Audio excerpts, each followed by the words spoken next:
RiverBender.com, Roku TV, anywhere, everywhere you hang out with us. Thanks for tuning in. We got a great show for you. Going to hang out and talk with Ameren here, all things natural gas safety, but also coming down the pipeline in this 9 o'clock hour, going to be talking with Shannon and the home builders, remodelers of the Metro East Association. And then at 10:30, we're going to be talking to Caritas Family Solutions. So a great show coming down the pipeline, and we're going to see how much trouble I can cause here in this first interview. Brian, Jake, thanks for stopping by. Brian, got to meet you just last week, and really just great to have Ameren on the show. Talked solar a couple of months ago, and really just great information. The audience really enjoyed it. And now to talk natural gas safety, especially this time of the year where we're turning those furnaces on and we're starting to smell. You know, what is that smell in the air? And then we call you. That's right. So, no, it's important that we're talking natural gas safety, as you mentioned. Folks are just now, actually it's probably been about a month where people have it's been off and on with the gas furnaces, but no, we're just here today to go through some safety tips. Our real expert here is Jake, sitting next to me, CJ. He's all things natural gas. I'm just here as his sidekick today. Absolutely. And you know, Jake, right, with that being said, I got to ask you right off the bat, because I've had this argument with Grandma for the last couple of months. Should we keep turning our furnaces off and on when the temperatures get warmer and colder? Because, you know, in Illinois, and especially the St. Louis region, we have that weird false fall, you know, and then we got early winter, and then we're back to summer for a little bit. Right. What's the best way for us to kind of gauge when is the proper time to even flip that switch? Whenever it's comfortable, honestly. I mean, the appliances, they're designed to run on and off all the time. So, yeah, I mean, you got to love Illinois weather, you know, where, you know, we have a mixture of spring and summer and fall and winter all within a week and a half time frame.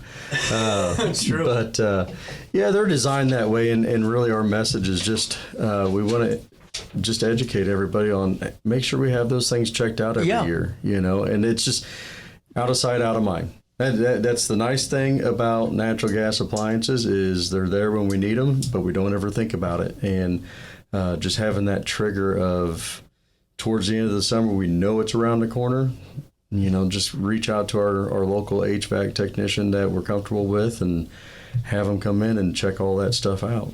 And for maybe a newer homeowner that is new to this type of experience, what does that typical maintenance look like, or what should it look like from an Ameren perspective? What should we ask to have checked out?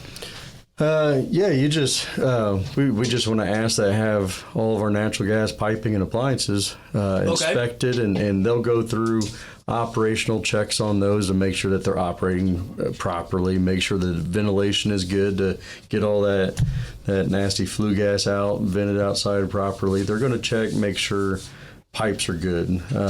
Maybe we've got some aging pipes in the house that are time to be replaced. They're going to be able to identify that. There's some areas where we got some old flex connectors to hook up stoves and stuff, and those flex connectors are deteriorating over time, and they'll be able to identify those and get those exchanged out and put brand new ones in there. So yeah, just those technicians are really good about checking everything. Well, I appreciate just that way too for the homeowner out there that maybe has never done that to kind of have at least a ballpark. That way they feel a little bit more confident, you know, going into that too. And you know, I got really blessed in a way because my grandma and I are kind of on the same pattern here. I go and change the smoke detector batteries at the same time. I take care of hers and mine, and then the furnace filters, the same thing. When it comes to furnace filters, what does Ameren recommend on replacement? How often do we do that, and what happens if we don't? Because I've seen some in some houses that I'm like, man, I'm not trying to judge you here, but that it's time to go. Absolutely, yeah. I mean, that thing's been sitting there for a couple of years. It looks like. What administration was this a part of? Right. Yeah. Filters are. It's a good rule of thumb. Change out furnace filters every month. Every month. Yeah, every month is a good rule of thumb, and you can go anywhere from the cheapest filter. There's high dollar filters and. They all do the same job, so you can read between the lines on that one. For me, have I been getting ripped off here, Jake? Is that what you're telling me? I'm not going to go out on that limb, so to speak. But No.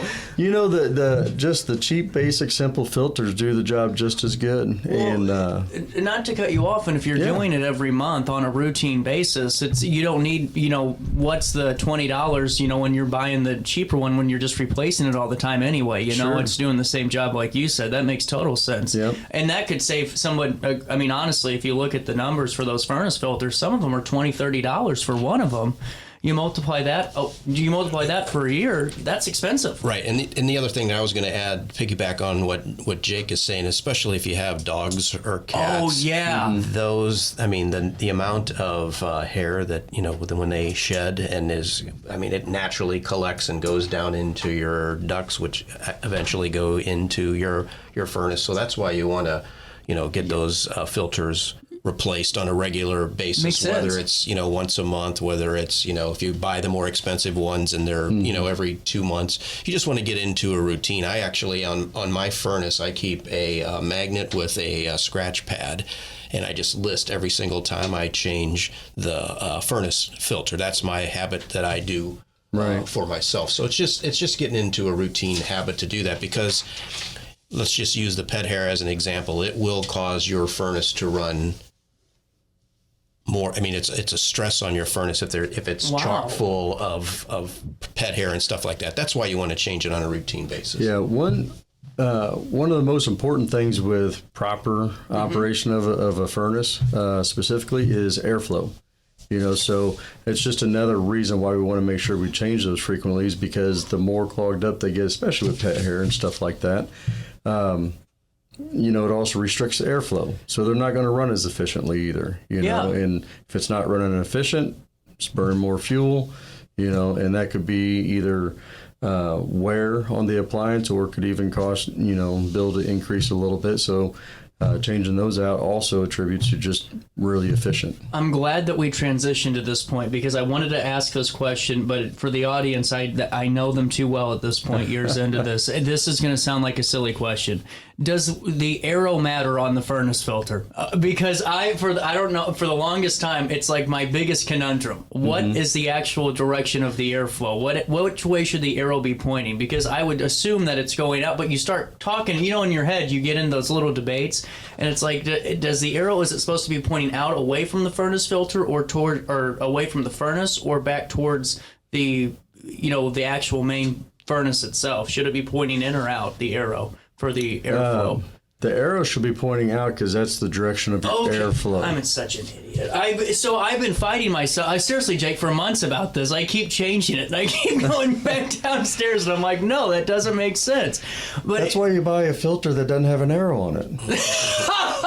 That's a good point. All right, that's the easiest solution to that. See, Ameren's always here to help. So, and a life hack for me, same situation. You would think as the a spokesman for the company that I would know that, but you're in a hurry, and all of a sudden you're not paying any attention.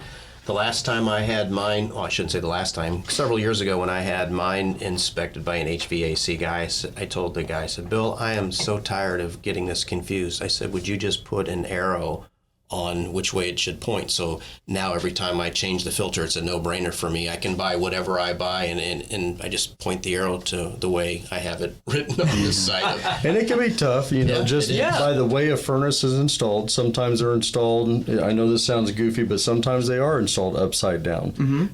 Sometimes they're installed sideways. It just depends on how the system's designed for that house. Well, I'm sure in these homes too that are really unique, in older homes with dirt basements and blocks, sometimes it's hard to put a furnace down there without configuring it sometimes that way too. Right. So it just you just determine which way the air is flowing out of that furnace and or into the furnace, and that's how you want to set that up.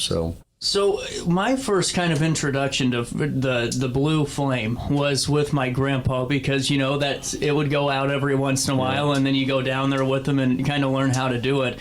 And I really wanted to talk about this too because it's a really big safety thing, and I think the more we talk about it, maybe it helps some parents educate their children about what that flame is, what the natural gas safety habits look like, and with Ameren, what's it look like? Number one, when that pilot light goes out on that furnace, that gas furnace, what should we immediately do first? Immediately, you want to either shut the valve off to the furnace or just shut the furnace down at the thermostat. You just want to make sure it's not calling for heat until we get that solved and get somebody out there to inspect that. Okay. The other thing, a lot of times, especially nowadays, is furnaces don't necessarily have pilot lights all the time anymore. That's what I was curious about. Yeah. A lot of the newer ones, high efficiency furnaces, will have what we call electronic ignition. Okay. So understanding what type of ignition you have on your furnace is important, because if you look in there and you don't see a pilot light, it could be just because you have an electronic ignition furnace, which is good, again, when you have that inspected, just to ask that technician, hey, what should I be looking for if I think I have a problem inside there, before I call you. Right. So understanding that, and you talked about blue flame, looking at flames either on a furnace, a water heater, a stove, that's a good visual, to make sure that we've got proper operation on any of those appliances. You should have that crisp blue flame. If it's orange, yellow, dirty, or orange or yellowish, that means that we got a dirty flame. Dirty burners are building up some carbon on it. It could even mean lack of ventilation. Really? Like on a water heater, water heaters are typically down in our utility rooms, which is, for a lot of us, myself included, it becomes a catch-all. Right. That utility room is like a catch-all for anything and everything you don't want to see. Yep. Right? And so a lot of times we stack stuff up around that water heater, where we got to make sure that we keep, within 5 to 10 feet around that thing clear, because it's pulling clean air up underneath that water heater in order to burn completely. Same thing with their furnaces. So yeah, we got to allow proper ventilation for those, along with proper ventilation of getting the flue gas out. So what do we do when we start seeing that, a dirty flame, or we see, something that's not consistent with what's the norm? Is it the same thing? Shut it down right away and let's figure this out. Absolutely. Yeah. If you're seeing that, it's safe bet is just shut it down, get somebody out there to inspect it, check it all out. The stove is the one that, caveat to seeing a dirty flame on a stove, it could be because there's a dirty stove. It could be cleaning products. Does that confuse people from time to time? It does from time to time. And we've had calls where we come out there because they realize that it's really orange. Well, we get there and find out, wow, this is the cleanest kitchen I've seen. Well, they just cleaned the kitchen. A lot of those cleaning products can cause that for a little while. Okay. Do they just need to burn off? Or? It burns off a little bit. Humidifiers can cause that because it's creating a lot of particles in the air. Makes sense. But, the reason we emphasize that is because it can also be a sign of CO as well, carbon monoxide. And so, yeah, there's a lot of different variables that can cause a dirty flame, but one of them being CO. So we always tell them, better safe than sorry. If you see that, just call us and let us come check it out for you. Do a CO check through the house, or call your HVAC and let them do a CO check through the house just to make sure and rule out anything else. Really quick, you guys got a moment to stick around? Yeah. I got to pay my first bill of the show. 9:14, a little bit of change. Hey, coming down the pipeline, we'll be talking to Denise Sparks again.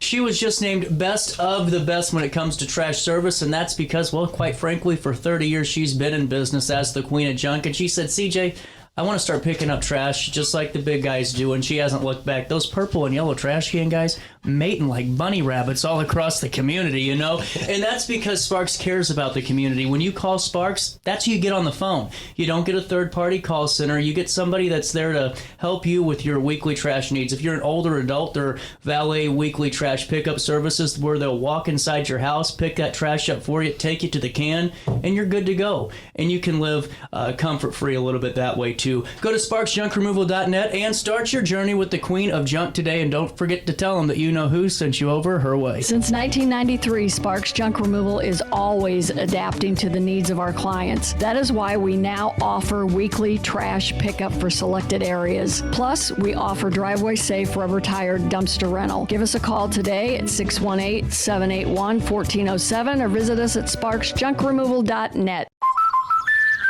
Life's better when you're under the American Family Insurance roof because they know your house is home base for their dreams. Whether it's a kid like me aiming for the big leagues, ready? Future rocket scientist, or a budding prima ballerina. When you feel totally protected, your family's free to pursue their dreams. Which is good. Let's go. American Family Insurance. No matter the season, Play It Again Sports in Edwardsville has the gear the athletes need to get in the game. Whether you're shopping for the newest sports equipment or saving money on quality used gear, Play It Again Sports carries what you need to maximize performance to get the most out of every swing, kick, stroke, or shot. We'll even buy your used goods, paying cash on the spot. We carry all the gear for all the sports all year long. We're your hometown sporting goods store. Play It Again Sports, conveniently located at 4 Club Center Court in Edwardsville. Yo, what up? It's Mike Keith, the proud graduate of Lewis and Clark Community College. I got my start in broadcasting and now I work all over the country. I discovered my path in media, but I could have been an electrician. Or I could have been a nurse. Maybe not.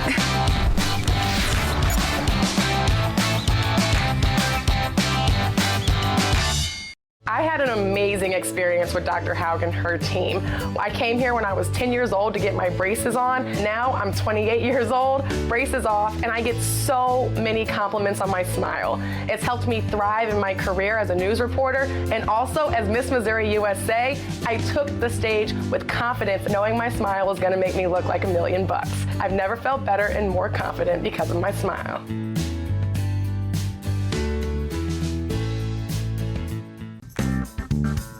Has free checking become a thing of the past? Not if Liberty has anything to say about it. With 3 free personal checking options and even a free business checking account, Free is alive and well at Liberty Bank, the local bank that gives you free checking choices and more cashing in your pocket. Bank locally, bank Liberty. For more information, visit www.bankliberty.com.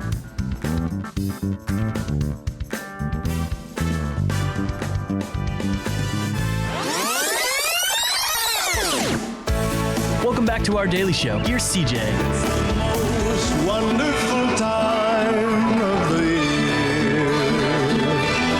There'll be much mistletoeing and hearts will be glowing when loved ones A little are bit of a near. shot of our nation's capital. Back It's with the Ameren. most wonderful time Jake, of and learning a little bit more about how we can just spot some trouble signs in our home. And really, when it comes to natural gas safety, it's always very important because, you know, preventative maintenance, it seems like, especially with this, goes such a long way. And, you know, how crucial is it when it comes to those annual or semi-annual, you know, HVAC checkups, Jake? It's really important. I mean, it's the easiest way to make sure that we get ahead of the game. Like I said earlier, if we think about that, you know, at the end of the summer, things are starting to cool down. I always tell folks, when you're starting to throw a hoodie on from time to time, make the phone call to your HVAC and have them come in because you know we're ahead of the game. That way, if we have to fix something, repair something, we got a little bit of lead time on that. Mm-hmm. So, yeah, it's just... it's a first step of safety, you know, and then once we get everything inspected, we should be good for the winter time. And, you know, is there anything that, and I've always kind of wondered this, and this is just a CJ question, you know, honestly, because I was sitting at home the other day and was cleaning the house and had some of my Christmas candles going, and one of the flames started just dancing around and doing all this crazy stuff, and it was one of those things where I don't know anything about natural gas, but you just start to wonder, and you start to do the Googling, and Google says that your house is going to become a nuke in 10 seconds, you know, and you better run, and you know how that goes when you start to Google. Is there anything like that we can see from maybe an open flame, like a candle or any lit source that in our just kind of day-to-day lives that would maybe point to something's not looking too right here in terms of airflow or in terms of maybe even some CO? Yeah, the easiest one that we probably look at all the time is our stoves. Okay. You know, looking at the burner when you kick the burner on, and if you don't have that nice blue flame on your stove, then it could be something to check out. The most importantly is just our sense of smell. You know, that's what we trigger on most of the time. Okay. So natural gas is actually odorless in its raw state. We actually add that odorant to it, you know, or we say we add the stink to it, make it that really pungent rotten egg odor, right? Mm-hmm. Is it one of those, because I've never encountered it, and sorry, but is it one of those where you just, once you smell it, you know type of smell? You do. Okay. You do. Once you Brian's laughing. right. Yeah. There's no mistake. There's not. No. And you know, some people try to make the comparison to like propane, if their propane grills leaking a little bit. Okay. And it's even more distinct than that. You know. Wow. Like propane has more of a sulfur odor to it. Natural gas it's really pungent. It's just that rotten egg, just something foul type of an odor. It's very distinct. And we do it specifically for that, so we can smell it. And we add it at a low enough threshold to where your sense of smell will pick up that odor well before you get into a hazardous environment or atmosphere. Mm-hmm. And that's really our number one trigger is if we smell it, just make the phone call. And even if, you know, a lot of times people, you know, don't want to call. You know, they're scared of being wrong, or they're I don't want to inconvenience them, or, you know, is it going to cost me anything? Right. You know. That's the biggest misnomer. Yeah. Is it right? How much is this going to cost me? So to answer all those is call when in doubt. You know, we staff our field folks are staffed 24/7, 365. You know, so you're not going to inconvenience us because we're already there. We're already working. And then secondly is when in doubt, make the call. And lastly, we don't charge for that. Anytime you make the phone call, you know, we'll come right out, you know, within 60 minutes or less. And we actually average a response time across our territory about 22 minutes. So we're there really quick, and we'll check it all out. Well, and it's one of those things too, and I can only imagine how many, you know, calls that you guys maybe have had, and you know, throughout the years, just Ameren as a whole, of, you know, maybe folks having this problem for a longer period of time than maybe they have realized, or maybe than they would like to admit, but realizing how lucky they truly are, because, you know, unfortunately, the flip side of this could be very, very severe and very deadly. I mean, seeing some of those, you know, and you just never know. So why not be proactive and take a look? Or if you're a younger person in that older adult's life, go check their house, you know? And if we wait too long, you can actually become desensitized to the odor. Really? You can. It makes sense, just like anything else. Right. Yeah. Absolutely. I was going to say the same thing, just like anything else. And so, yeah, I mean, it's just... I can't emphasize that enough when you think it. I mean, just, do I have something going on here? It's scratching your head a little bit. And you have examples, too, of customers when they call, oh, yeah, I started smelling that about a week ago, and you just, you shake your head. It's like, why? You know, I mean, you have the ones that call when it's pouring down rain. I smelled it out by my meter. Right. How long? It's been a couple of weeks. Why not? You know, because even an outside odor, it could be migrating from somewhere. That's one of our biggest concerns with outside and underground leaks is where is it migrating from? Because that can migrate into the basement in different ways, crawl spaces, stuff like that. So so even outside, if you smell it outside, and it doesn't even have to be your property. That's a case that we ran a couple of years ago. Was neighbors had a gas leak, and the neighbor said that they've been smelling it for a while, but they didn't call because it wasn't their property. Doesn't matter where we're at, you know. Anytime we think we smell that, make the phone call. Be a good neighbor, you know. I mean, honestly. Well, and when it comes to, you know, obviously this time of the year, unless you're CJ and I get into one of those moods, and I just got to get something done. I don't know if you're like that too, Jake or Brian. Sometimes it's a deck, you know, who knows? We'll get this done in the middle of January. But when it comes to digging, you know, how important really is it to make that phone call to 811 to call Julie? Because, you know, you hear the slogan. You see the billboards and you see the PR campaigns, but what damage could that potentially do if we just don't take that 2 minutes and make that phone call to make sure this is, hey, let's get this done? For sure. It's super important. I mean, we think of wintertime of everybody just staying inside, but I mean, again, we talked about Illinois weather, right? Right. That's what I was saying. You never know. Ground was frozen a week ago, and now you're sinking into the ground everywhere you walk. Yep. So, anytime you get that weather break, there's always somebody that's trying to get out and just finish up a project really fast. And I tell you what, I mean, calling 811, getting everything located before you dig.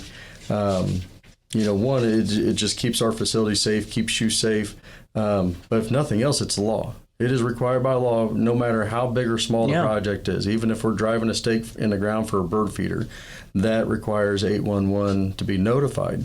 Well, and I think that's good to point out, too, because I don't think a lot of people realize that. They might assume it for a deck and a fence and, bigger projects. But you're right. I mean, even for those, I wouldn't even think about that just for, putting a bird feeder in. Yeah. Makes sense. Yeah. I mean, if we're replacing a mailbox, a lot of times we think, well, we're just pulling the old post out and putting a new one in. Well, we still have to dig out a little bit, And we don't know who put that in previously. Did they call in locates? Did they put it on top of something that we don't know is there? Mm-hmm. So even if we're replacing mailbox, basketball hoop, what have you, even a small garden in the backyard, we still want to make sure we make those notifications. Yeah, I got a great example. So 2 summers ago, my neighborhood, they wanted to put in one of those neighborhood libraries. And we have this little island when you come into our neighborhood, and they started the project, and I said, no, got to stop, got to make sure you call. Like, no, we don't need to call. Yes, we do. I said, I work for the utility. I said, I can't have that on my watch.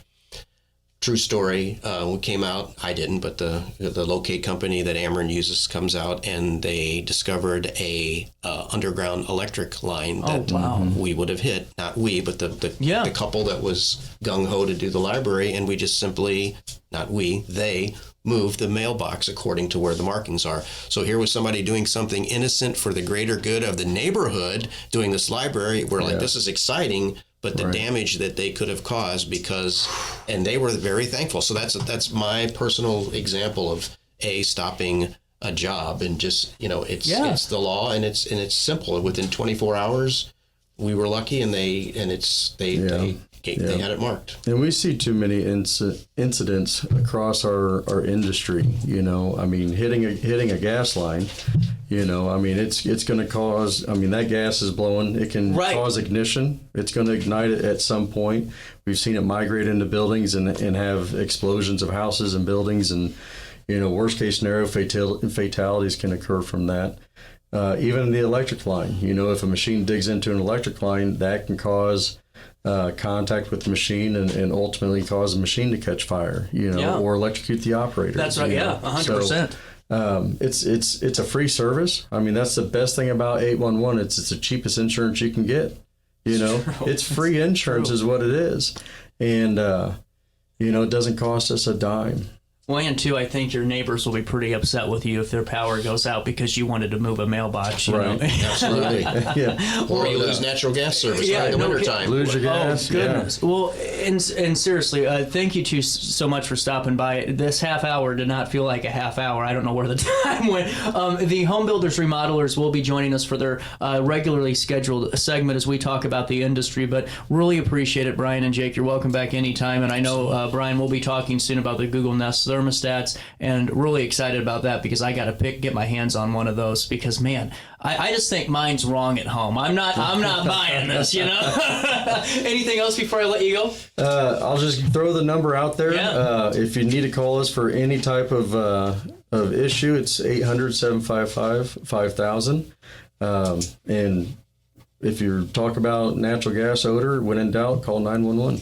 Absolutely. Brian, anything left? I think Jake covered it. Appreciate you having us on, CJ. Thank you so much for your time this morning, too. We'll take a quick break, 9:29, a little bit of change on this 17th day of December. We'll come back and we'll talk with Shannon, the Home Builders Remodelers of the Metro East Association, right after this on RiverBender.com, Roku TV.